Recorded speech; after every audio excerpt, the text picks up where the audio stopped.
Hey, everybody, and welcome to our recording on Crossing the Chasm. This is a really important book in the world of business, especially the world of business connected with technology and new technology and things like that.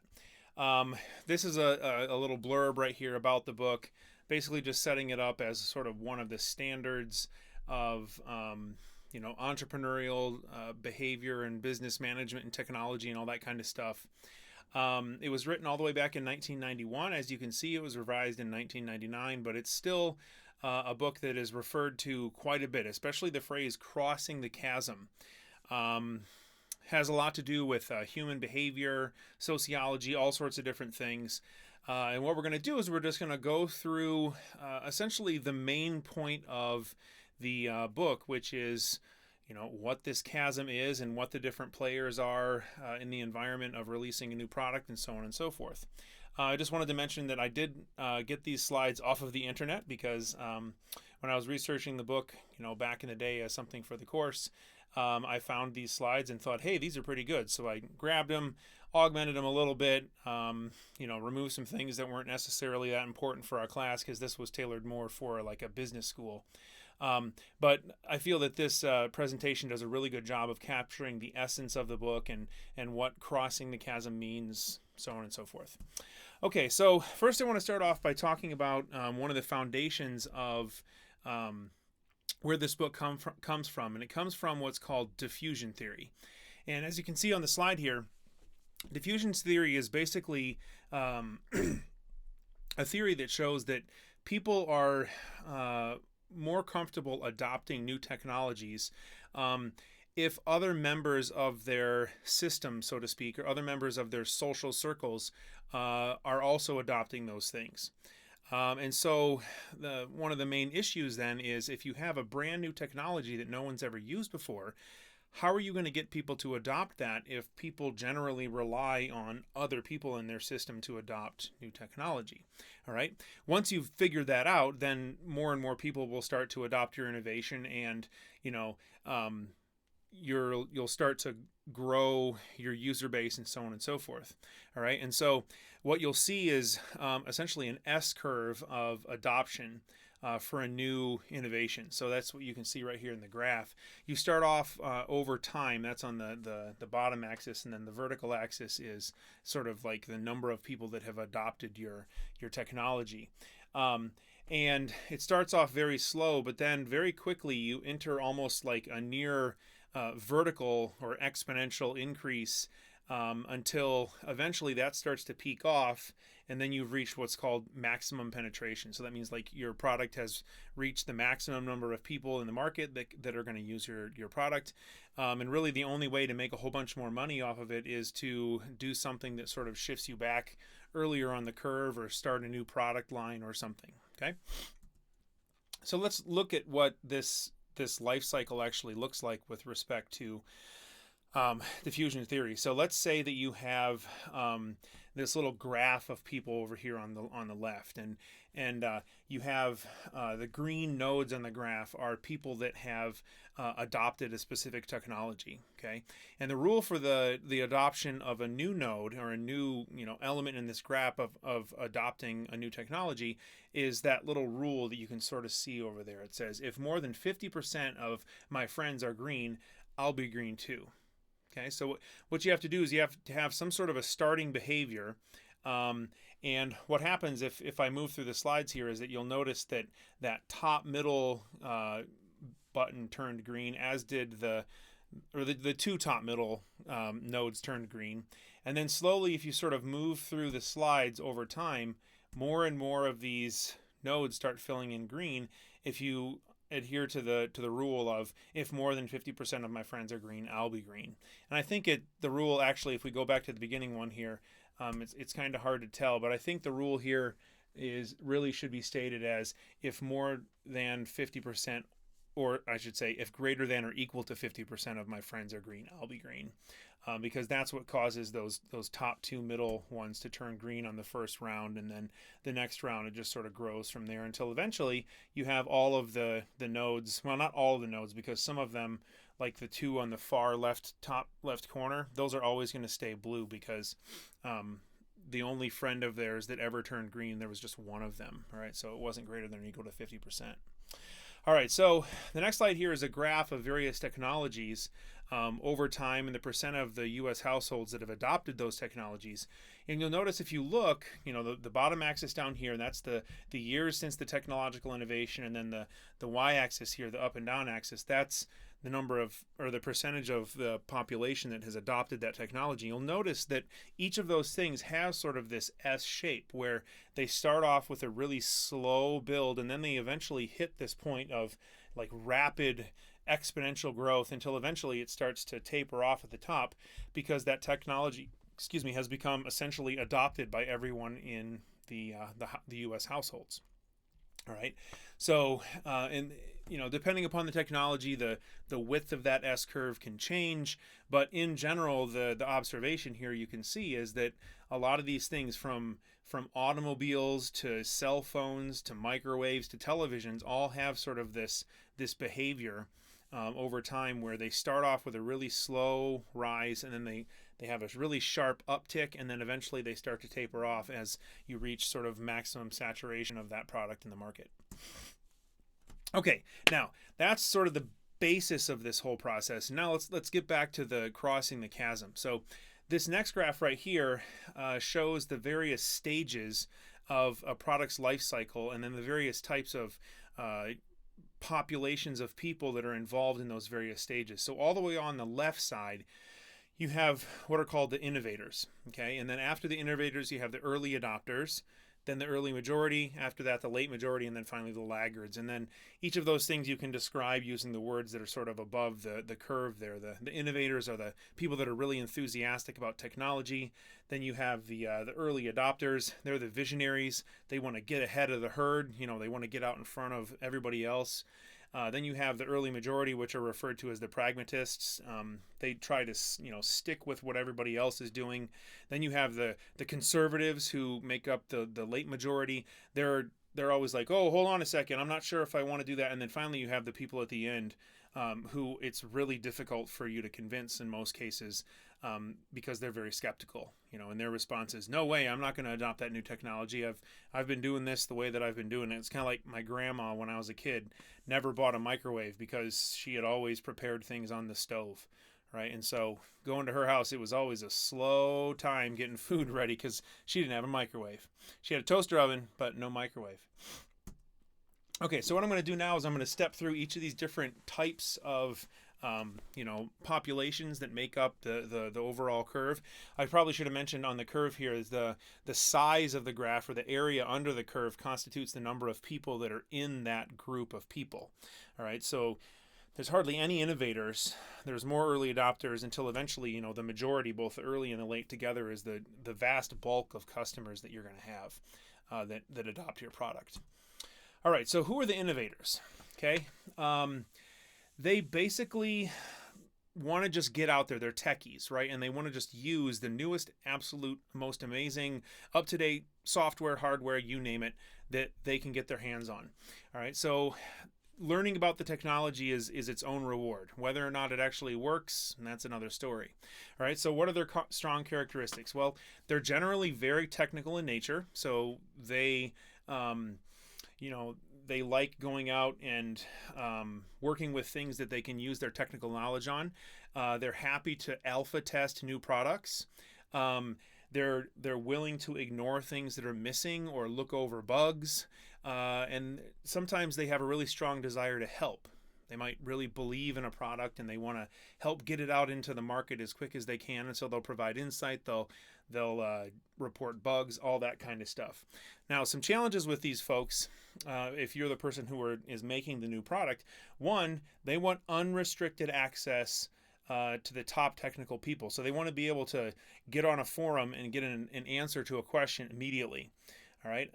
They also want stuff to be essentially free, right? Or they don't want the companies that are releasing these things to them really early to be making a profit just yet, because they're taking a risk. They're working with software or hardware or whatever that might not be completely fully fleshed out, and so they don't expect to have to pay a lot for this stuff. Okay, so that's the innovators. Then you have the early adopters.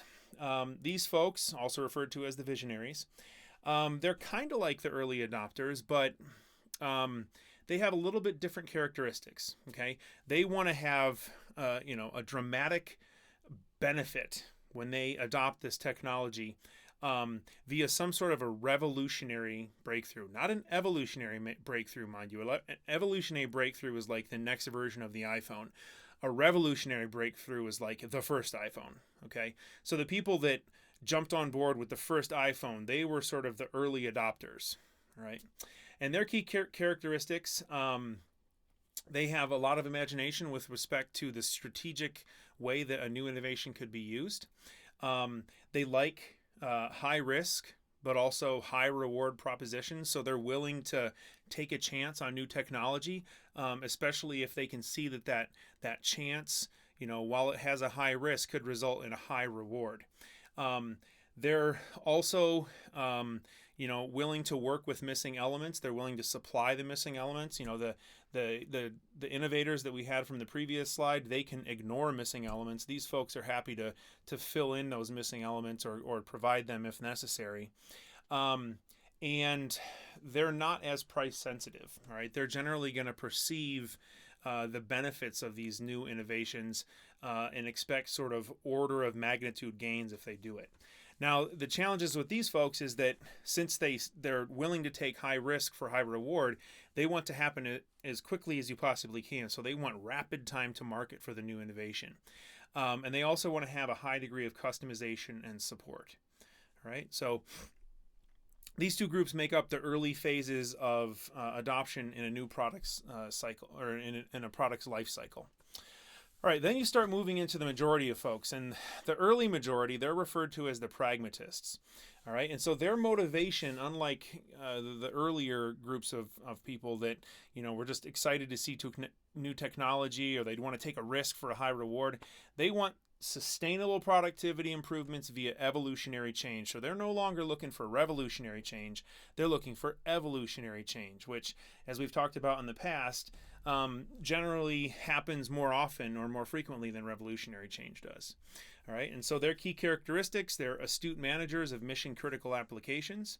So they've been around a while, they know how the world works, they know how their company works, and so they're very astute at working with things that are mission critical to the company. They understand real world issues and trade-offs. Like I said, they've been around for a while, and they know if we spend this much money, what is that going to do to our company? Or they're looking for expected results.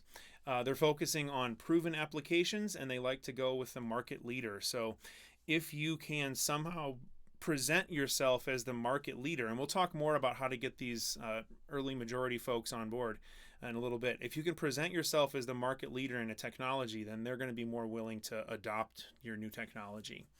All right, the challenges for them, they're going to insist on good references from trusted colleagues.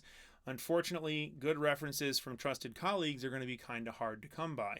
Not only because the early majority tends to sit early in the majority, but also the people that they might have as trusted colleagues might have some other issues that are associated with them that could cause them to not be trusted. We'll talk about that more in just a little bit when we talk about the Great Divide. Here's a hint of what's to come. It's called the Chasm.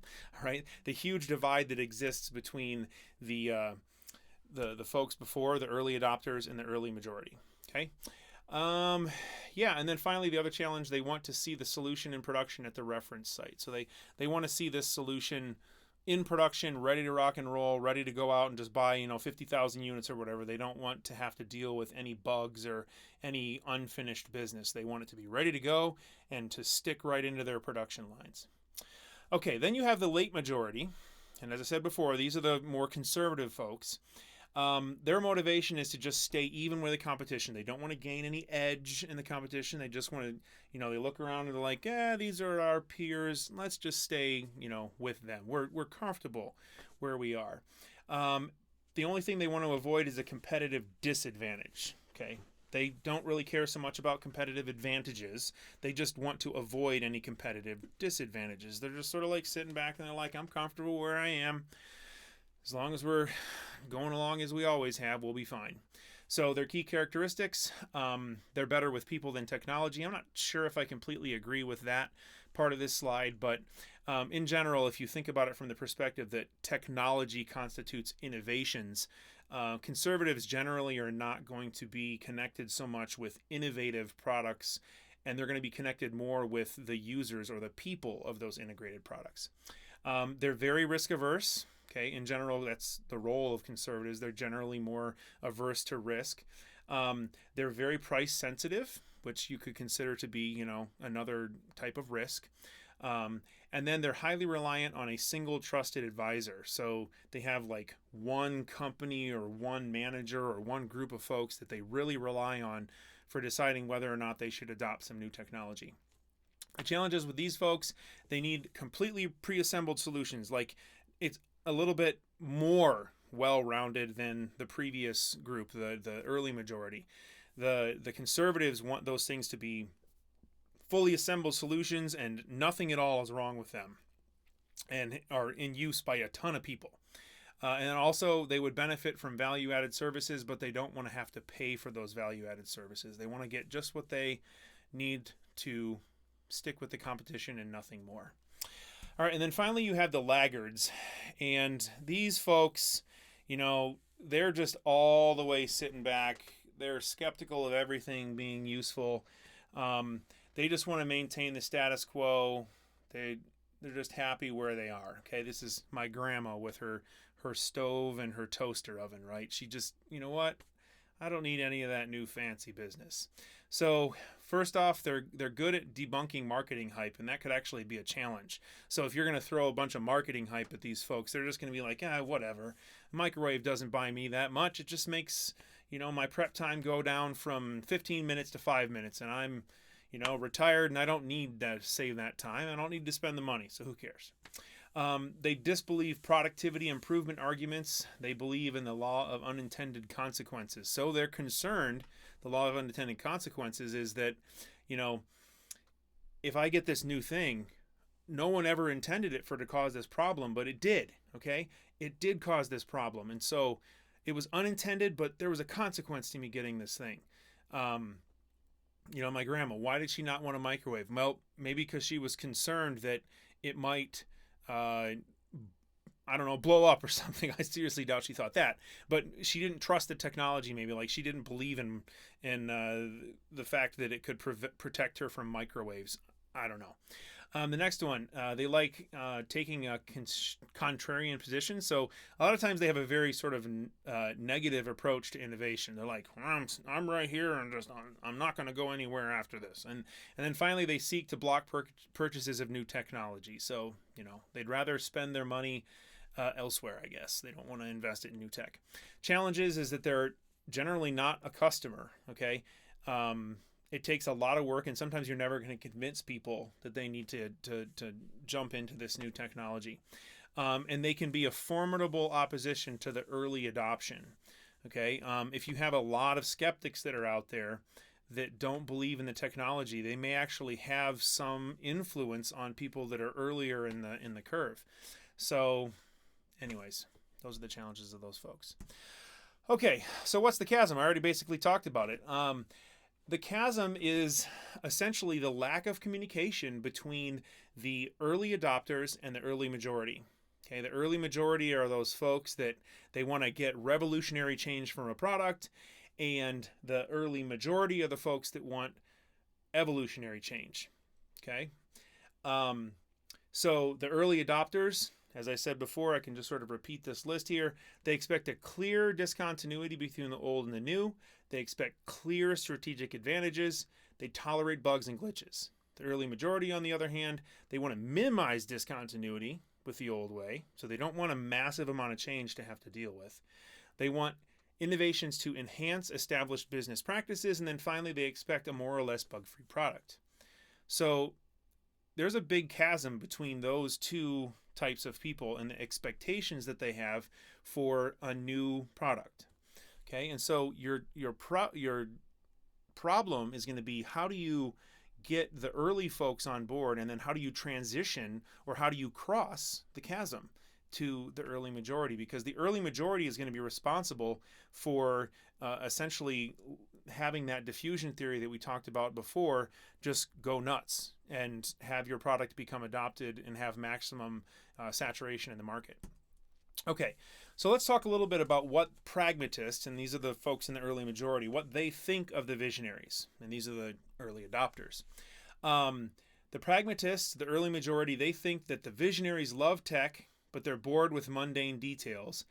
Unfortunately, the mundane details of the industry is the everyday work of the pragmatists. So the pragmatists are just like, oh, you know, those young whippersnappers, they don't like the boring details, but the boring details are the things that run the world. And so they have this sort of like negative view that the visionaries are always out there just charging forward without thinking about the consequences of their actions. The early majority also thinks that the visionaries want to build systems from the ground up and don't appreciate the importance of networks, systems, and processes that are already in place. So this is a little bit like sunk cost thinking, but not necessarily, okay? This is more like the early majority knows that these well-established practices that exist are the way to keep things running smoothly, and the fact that the visionaries don't appreciate this means that they're too willing to take risk, a risk that could essentially bring down, you know, a large part of the company. So, you know, the early majority thinks that these visionaries are just too risky. They're just too, you know, hot-headed. They're just too willing to go out and just throw the whole company's reputation on the line for this new technology. And then finally, they're a little bit jealous. Okay, the visionaries seem to do all the fun things. They get all the funds, they get all the attention for their blue sky projects. If they fail, the pragmatists have to come and clean up the mess, and if they succeed, the disruptive change is just too much to handle. So basically what you got here is you have the early majority, you know, the people that have been well established in the industry, they know what they're doing. You have them looking at the people that are earlier in the S-curve, so to speak, the early adopters, and thinking that, you know, they're not a group of people that we can trust. Okay, they're too risky. They're too, you know, willing to accept issues with the software, or issues with the new technologies, and so why would we ever trust those folks? Okay, so that's where the chasm comes from. So, what are two different ways that have been attempted to cross this chasm? The first is sort of the conventional solution, which generally fails, okay? And this is where you commit to the most common enhancement request. So you get a set of enhancement requests and you try to satisfy the most common ones. The issue with this is very well connected to, you know, the motto of our class. If you design, or if you try to design something for everyone, you end up designing it for no one, all right? You're never going to completely satisfy any one customer if you try to satisfy the most common enhancement requests. So instead, what you should do is what the book refers to as the D-Day solution, which is more likely to succeed. Okay, and this is going all the way back to World War II, the D-Day, you know, invasion that sort of like turned the tide of the war. And in this, what the book advocates is that you want to focus on what's called a single beachhead segment of the population, and you do this with a compelling reason as to why they should pick your technology over others. And then you want to develop a whole product, like all the different features that go into that, and we'll talk more about all of these bits here in a second, and become a market leader in the space. All right?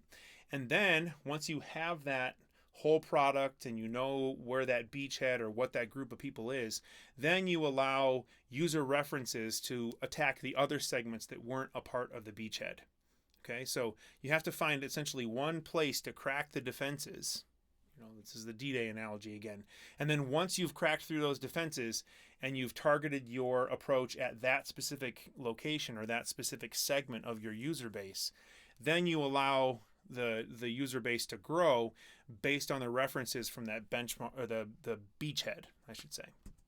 Okay, so what are the various strategies and tactics? And I'll go into each more of these in the next couple of slides. But at the highest level, the first one is you have to figure out where is your point of attack going to be? Which beach are you going to land on? And this requires that you make use of what's called segmentation, where you isolate target customers and figure out what their compelling reasons are for buying your product. The next thing is to assemble your invasion force. Now, again, we're using military technology here because it's an analogy with D-Day, but it's a pretty good analogy in my opinion. So in this case, when you're assembling your invasion force, you have to make use of what's called differentiation, where you develop the entire product and you choose people that are going to work on it with you. And when you're doing that, when you're creating your whole product, you essentially have to differentiate yourself from all the other potential competition that exists out there. Then once that's done, you have to define the battle, and this requires positioning your product. And so in this case, you have to, the slide should say create the competition, not re-ate the competition. If there's no competition, you still need something to compete against. And then you have to position yourself for the invasion, which is the last step. Okay, so when you launch the invasion, this is essentially, in the world of business, how you deal with distribution and pricing. Okay, so you have to figure out what distribution channels are you going to use, how are you going to get that technology into the hands of your customers, and then how much you're going to charge for it. Okay, so those are the 4 basic steps of the D-Day strategy. Okay, so let's go into the first one a little bit more. So when you're trying to figure out where to target your point of attack, you're trying to figure out, what is the beachhead, so to speak, in the battle of your product being adopted. There's some questions that you can ask yourself. First, is the target customer well funded, and are they accessible to our sales force?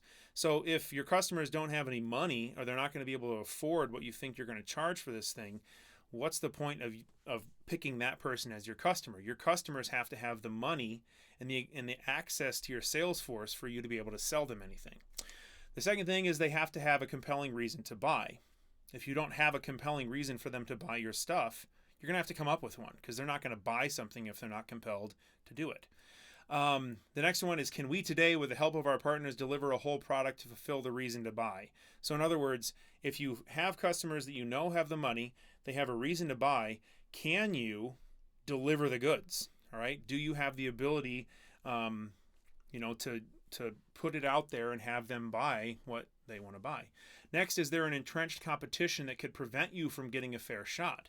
So if you're trying to go out and invent a brand new laptop company, good luck, because Apple and a few other companies have pretty much the market in that space. All right. And then finally, if we win the segment, can we leverage it to enter additional segments? Okay. So in other words, if you are able to, win over that beachhead segment of the user base, are they going to be able to be leveraged to help you win over the other segments? If it's just like this, like in the analogy of war, it's like you attacked a beach that's surrounded by an incredible amount of defenses, right? You don't want to attack a beach and then just land there and realize, oh, geez, we can't go anywhere from here. Okay, you want to be able to get into a segment that will allow you to branch out into the other segments of the early majority so that you can start moving your product out quickly. Okay, the next step is assembling the invasion force.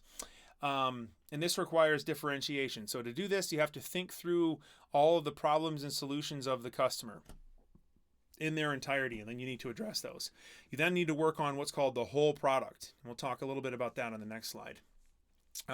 So the whole product is essentially a generic product plus all the other stuff that needs to go with it to compel your customers to buy that product. And then finally, you don't have to do all of that yourself. Okay, you can rely on partners or alliances with other technology companies to create that whole product. You don't have to do the whole thing yourself. Okay, Apple more than likely doesn't. Well, they might actually do everything. Other companies might not require like everything from the design of their hardware and the design of their packaging all the way to the shipping of their products to be done in-house. Apple actually might do that. I mean, especially after they just released their M1 chip. They're making their own microprocessors again now.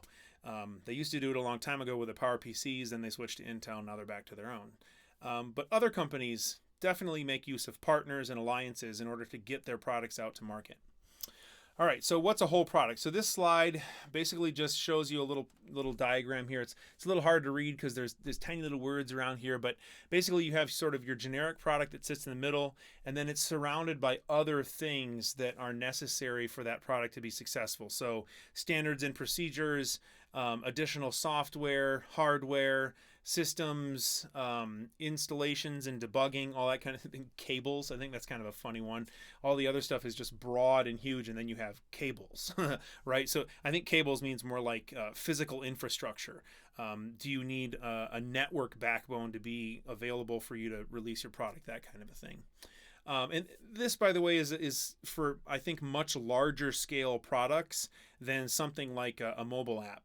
The majority of the stuff that exists in that little circle right there, you don't necessarily have to worry about if you're just making a real simple mobile app. You have to focus on, the generic product, system integration. Installation is generally taken care of because it goes through an app store. You do have to care about debugging, support, and testing. But a lot of the stuff that might not exist in a real world product like a pair of pliers, for example. Like, why does he have a pair of pliers? I don't know. Like a pair of pliers requires you to have packaging and distribution channels because it's a physical product. Software is a little bit different. Okay, software, app stores already exist. The internet is already around. You have distribution channels that already exist. In other words, you have app stores. You have a way of getting customer opinions about the product out there. You have essentially the reviewing system that's associated with the app stores. So, a whole product for an app may be a little bit easier to put together than, a whole product for a pair of pliers. Anyways, moving on. Let's see here. So the next thing you have to do is you have to define the battle.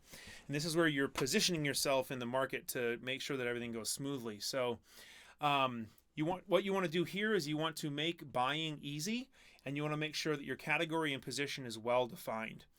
You have to be very clear about who's going to use your product, what they're going to use it for. Again, the early majority is not about taking a lot of risk.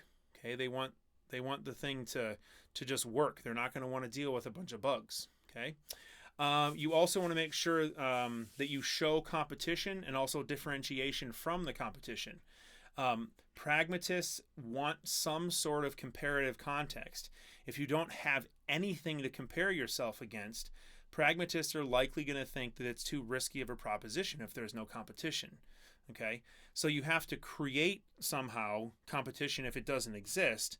I mean, don't just fabricate things and just lie, but you do need to have some sort of a competition that exists so that you can show that you have a competitive advantage over them.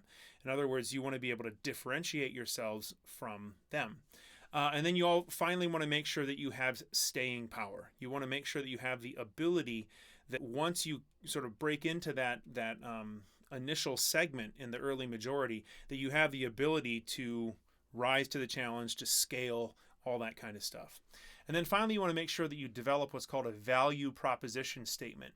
And that's on the next slide here. So a value proposition statement, it feels a little bit like what's called an elevator speech. Okay, an elevator speech is what you would say to somebody about your product if you had just the amount of time that you would ride with them in an elevator. And so if you go through this list of things, sort of fill in the blanks, you say for what target customers or what beachhead segment who are dissatisfied with, and this is where you put the competition essentially, or an internal alternative if you had to sort of create something. Then you start on pitching your product. Our product is a new product category that provides these key problem-solving capacities, whatever those things may be, unlike the alternative that we may have talked about before.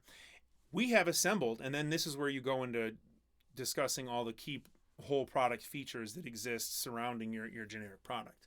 Okay, so this value proposition statement, it's more involved in an elevator speech, but if you were to take this thing and distill it down into an elevator speech, you'd get essentially the bare minimum of what you need to tell somebody about your product. Okay, Then the last thing is launching the invasion. All right. So this is where you start working with distribution and pricing. So first off, you have to secure access to a customer-oriented distribution channel. In other words, you have to have some way to get your product into the hands of your customers. And this is one of those things that I was saying before. That make it easier to develop software, especially mobile apps, because you already have a customer-oriented distribution channel. The only thing you have to do is put it there, and in the case of Apple software, you have to make sure that you satisfy all of their, quirks and whims, and that you adhere to all of their requirements and guidelines.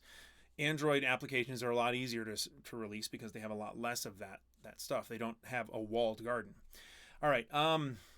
Direct sales is typically the optimal channel for high tech. You don't want to have to go through a bunch of middle sales people. I don't know how to describe that kind of stuff. And it's typically the best way to cross that chasm, because you don't want to have to deal with essentially a bunch of logistics for getting your products into the hands of your customers. You want to just give it to them directly.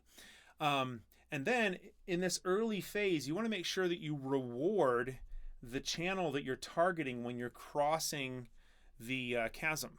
That early group of people, that early segment, sort of the early majority, you want to make sure that you reward them, because they are taking a risk, right? They don't have a bunch of other people in the early majority to talk to. They're essentially the post-early adopters. And so you want to make sure that you reward them for making that choice, and then also set pricing at a market leader price point. You don't want to just jump in with something that's twice as expensive as all the other people that are your competition, unless you really have something to explain it. And a lot of times you really can't justify that, right? The pragmatists are just going to look at it from a price perspective. They're really just going to see the price and the distribution channel, and they're going to sort of ignore everything else. So if your price is significantly off, they're just going to ignore you and move on to the next thing. Okay, so that's basically the bulk of what exists inside of this lecture. The things that come after this, they're not necessarily foregone conclusions, but they happen very quickly. So the stage that comes after the beachhead is what's called the bowling alley. Okay, it's kind of a weird term, but it's more like the pins at a bowling alley. So if you've ever gone bowling before, you know that sort of the optimal track to knock down all the pins is to sort of hit that front pin at just a slight angle so that it goes back and it hits one of the two pins in the next row, and sort of causes those to bounce off in different directions. And then by the time each of the subsequent rows are bouncing all around, they end up knocking down all the pins. Okay, so the same thing goes here. The first pin that you can see in this picture here is your beachhead, or your initial segment that you tried to break into. And then that one is going to fall over and just sort of knock all the others. So it sort of looks like this, okay? You start with the customer one down here that has function one, like the initial version of your software. And then as time goes, you're going to get more and more customer references that build up, that start telling other customers about your product. And then as that goes, your whole product is going to slowly evolve as you try to reach more and more members of the market, right? You planned your invasion for customer one, your beachhead customer, and then as you start moving to more and more customers, then you can start adding in features that address other segments. Okay, then you can start designing for the rest. All right, because originally, if you did it right, you were only designing for that one group of customers.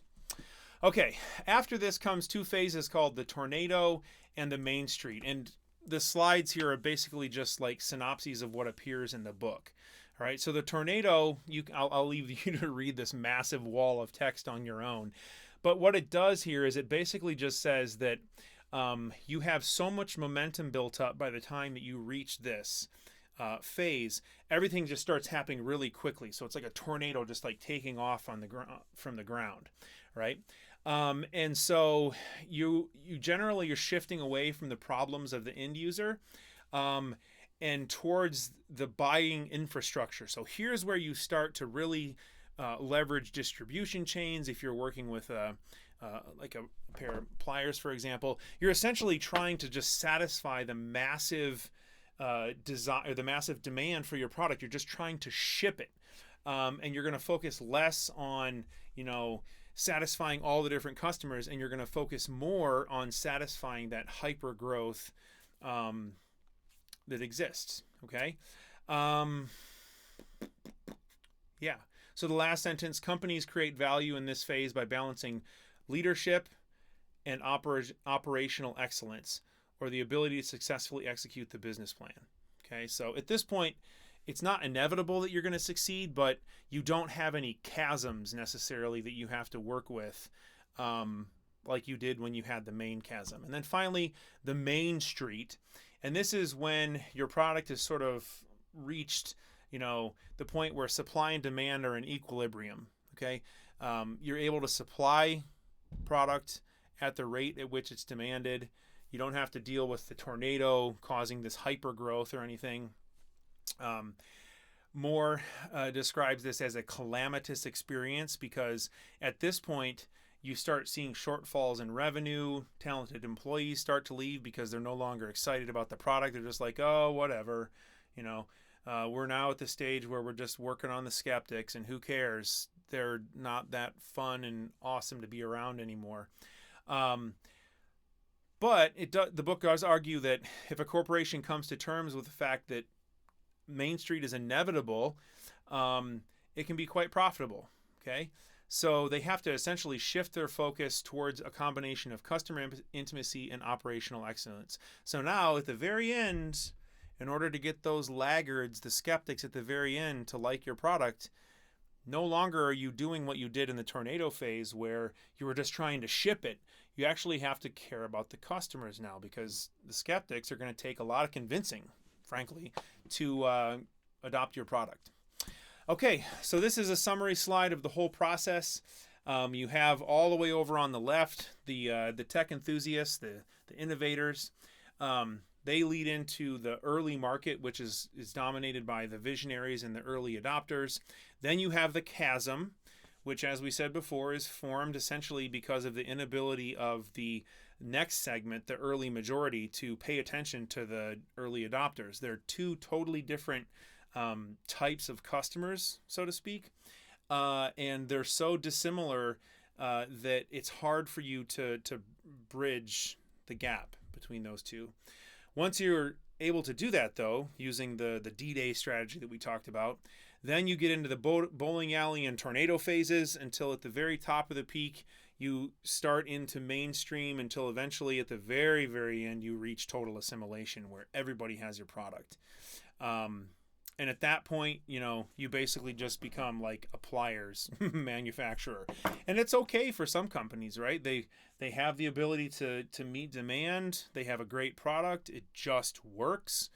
And they're happy to just sit back and sell the product and have people, have their jobs. But generally in the world of tech, that's not the way that things work. Customers tend to expect, the next big new thing all the time. And so companies form around that demand. So anyways, that's the lecture on crossing the chasm. Hopefully you found it interesting. We have one more lecture left after this. There's no class during Thanksgiving break. Yeah, that's it. Talk to you later. Bye-bye.